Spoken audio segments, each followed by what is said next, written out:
Hello, welcome back to my channel. I have some goals for this year, and one of them was to do a no spend or low spend year. It's not going great, I'll tell you that much for free. Let's see here. So I think I sat down in like November last year and filled out some goals and some reflections on why I wanted to do this. And basically I dream of going fire because I don't like to work. I'm just not cut out for it. I would much rather stay at home and just read my books, poodle around in my garden, not have to be, dependent on being somewhere specific at some time and doing something for someone else and having this constraint on my time. Anyway, so I wanted to save a bunch of money, so if not going fire, and I'm 43 now and it's not going great with my investments. Like, I got a late start, so I'm not very far ahead, and it's going fine. I'm just not very far ahead. So yeah, so even if I can't go fire when I would want to, which is now, at least I might be able to save up some money to do like a yearly sabbatical for a month or something. Anyways, so I wanted to save money, and I figured I kind of lost my groove with it a little bit, because like I said, I think I sat down in November and did this, and then December rolled around, you spend a lot of money, then it's January, everything is boring and gray, then it's February, which is my birthday month, and treat yourself, blah blah blah. So this hasn't really been at the forefront of my mind. So I figured at the end of March I would sit down and do like a quarterly update and see what I've been spending, if it was worth it, and just like try and get that mindset of saving money back into the forefront of my mind. I did set some exceptions when I made the list, and those were health and training, gifts for other people, bucket list experiences, and this doesn't necessarily mean like big bucket list items that you check off. This is a group of people from my work where we are just like going out to eat sushi and having a good time. Then I could also buy books from the secondhand store from a specific list that I like, my TBR basically, so just not any random book. And then some socks and underwear, because I was going through, like, all my socks were getting holes in them. So anyways, I will say I have reached one of my goals, because I had 3 goals. So it was 10,000 kroner for my emergency fund, and 12,000 extra for my investments, and 2,000 extra for my pension account in my bank, and I achieved that one. So it's not all bad. But I just sat and went through like my budgeting app, I use YNAB, and looked at all the stuff I had bought in Q1. As you can see, I have also started a Q2, but let's not look at that yet. So for Q1, I started out strong buying some underwear and socks that I had set the exception for. And that was over 400 kroner. And I think I bought some socks, 2 bras, and 1 or 2 pairs of underwear. The 2 bras is now 1 bra, because the second one didn't fit, but I didn't, acknowledge that until it was too late to return it. So yeah, it is what it is. I got some socks, I got 1 bra that I'm using. So anyways, that was also an exception, so I feel like that's okay. Then we had a pizza night, I went and met up with some people from my old high school, and we had pizzas and drinks at a bar one night after work, and that was 240 kroner, and I feel like that was worth it. just to see people again. I say people, we ended up being 4 out of a class of like 22, 24 people. But yeah, I think maybe it was basically the group that is organizing it and me. So I think they're trying to organize another night where hopefully some more people can make it. But it was nice to see those people again. And yeah.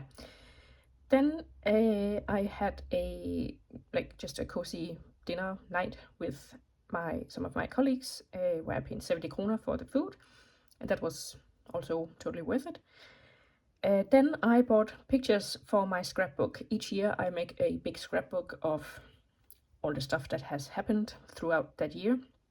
And I know you can use like apps to make the book, but I do like to do the touchy-feely gluing, cutting, sticking down stickers and washi tapes and all that stuff. So I usually just develop the pictures and then make like an old-fashioned scrapbook. And that was a 1,024 kroner just for the pictures. I do feel like it's worth it because I have those scrapbooks to look back on, and I occupy my time doing it, and it feels like a worthwhile hobby rather than doom scrolling. Then I went to like Flying Tiger, that's like a shop, and bought stuff for 68 kroner, and I'm not gonna lie, I cannot remember what that stuff was. Probably stickers and ephemera of some kind. Then I am going on a, what's it called? It's like an intensive week-long course in Japanese craft in November, and I paid the deposit for that, so that was 1,200. Also a chunk, but I feel like it will definitely be worth it. Then it was February, and my lock in my car had frozen over, so I couldn't access my gas. I had to put gas on the car, so I had to buy like one of those little thingies that melt the ice for 20 kroner, and I definitely feel like it was worth it. I ended up not having to use it because I passed by my dad and he had like a heat gun to unfreeze the lock, so yeah, but then I went straight to the auto shop and bought this one for next time. Then we have 2 at the yarn slash what's called fabric store for 98 and 60 kroner, and I probably bought yarn and maybe some fabric or like interlining facing stuff for my quilt, and I feel like that's worth it because again it's a worthwhile hobby for me. Then I bought a lottery ticket for 50 kroner. It was not worth it because I didn't win. And then we have a bunch of what's it called, posts here where I, as far as I remember, it was glue sticks for my scrapbook because I used so much glue, like I think I used like 7 of these glue sticks, and it was crazy. I also ended up, because first I bought some really fancy glue sticks that was all like, oh, you know, it doesn't contain acid, good for photos, blah blah blah, and then in the end I was like, screw that, I'm just buying the cheap ones because I could not afford to keep buying the nice glue sticks anymore. Then we also have another trip to Tiger, and here it was a trip with some of the girls from work because that specific shop was closing down, so we went in to see what they had, and I bought some more stickers and a clipboard and a little 5-year journal that I'm using for my gratitude journal. So I do feel like it was worth it. Then we have some more glue stick. Then I went on a trip with a friend from work, and we had burgers at Burger Boom, and I feel like it wasn't worth it because I got a gluten-free burger, and it was fine, but I also asked for no onions because I can't really do onions. And then apparently the stuff in the burger is like tomato and dressing, and that's it, since I asked for no onions, because there's no salad in it or anything like that, so it was a bit of a boring experience. Then we have a charge from Søstrene Grene, And that's probably also some washi tape and some stickers. Honestly, I can't remember again. Then we have some more, what I assume is glue sticks. And then we had another little outing with the girls from work. So we went and painted ceramics, and then we had lunch at a restaurant called Bones afterwards. And I do feel like it was worth it, even though my ceramic pot thingy is not very pretty. Then I bought some metallic straws for my mocktails because I'm trying to level up my everyday, inspired by Grace Booth on YouTube. So I do feel like that was worth it. It was only 15 kroner. And then we have another charge from Normal, and as far as I remember, this was like some body lotion and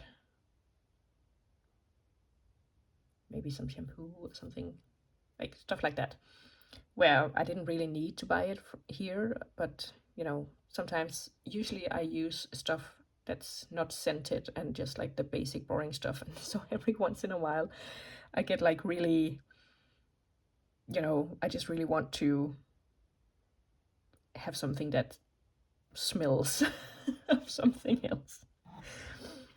And then I spent 400 kroner in the bookstore, and honestly I have no idea on what. I did buy a book, but I bought that online and I paid basically nothing for it because I had some points and a gift certificate. So I'm not really sure what this is. I think maybe it was whatchamacallit, like another scrapbook, because my scrapbook was so full that I needed another actual book to put the pictures in. So I think that might have been it, but this does seem excessive for that, so I must have bought something else that I can't remember. Which goes to show, like, this is why I want to do this, because there are a few things in here where I'm like, I can't remember what I bought, but I spent, you know, 500-600 kroner on all of these things that I can't remember. So was that really worth it? Maybe not. But yeah, all in all, I spent 4,700 on stuff that I could have lived without, basically. And this is just stuff for me, if you will. So it doesn't include gifts for others. It doesn't include like food money and gas and all the stuff like my skincare, which is pretty basic, and I'm not, you know, buying new stuff to try because my skin isn't really that great. So I just stick to the tried and true. So I feel like I have to buy that, you know, like food. So that isn't here. So this is like all stuff I could have lived without. But I do feel like most of it was justified. Especially like the experiences. I don't want to cut down on experiences with friends just to save that money, because at the end of the day, I do also want to enjoy my life while I can and while I have these good friends around. So yeah, I definitely feel like we could do less next month or next quarter. So let's try that and see where we end up. But I'm not too, considering I wasn't like actively thinking about my low spend year, I think this is pretty good. But I do think we can do better next quarter. So wish me luck. How are you doing on your money goals? Are you doing a no spend, low spend, or have you just reached all your goals already? Let me know, and I'll see you soon with another video. Bye!